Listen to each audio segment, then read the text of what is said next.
I'm Sandra. And I'm Timur. The Great Soviet Bucket is a dark musical satire. It's a deeply personal piece because it's based on my childhood growing up in Soviet Kazakhstan. The Great Soviet Bucket resonates with me for many reasons. So, Timur talks about moving away from his home country, Kazakhstan, to America, and noticing all these differences, processing them, but also missing his culture and missing his country so much.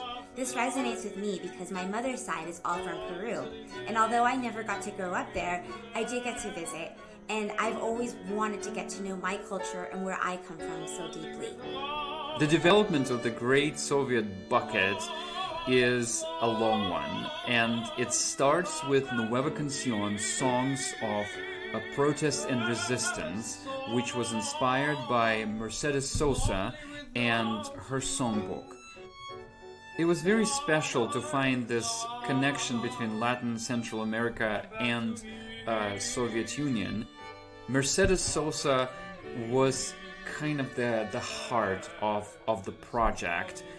And as I continued to develop the Great Soviet Bucket, I discovered that the very first Soviet rock opera was based on Pablo Neruda's play about Joaquin Murrieta.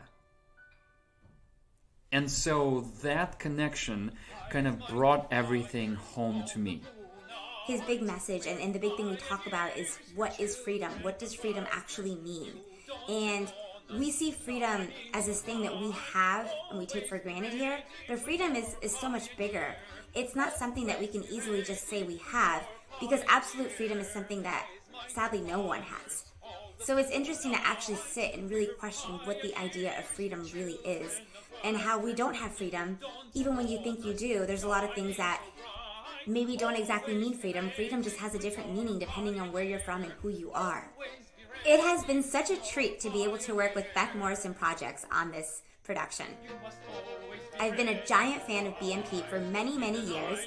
I've had the honor of being able to watch Timur in lots of productions with BMP, and then to actually be able to direct this with them and have them help us shape it and be there from day one when it was still Nueva Canción and help develop it all the way to now, where we get to finally just enjoy the fruits of our labor. It's been incredible.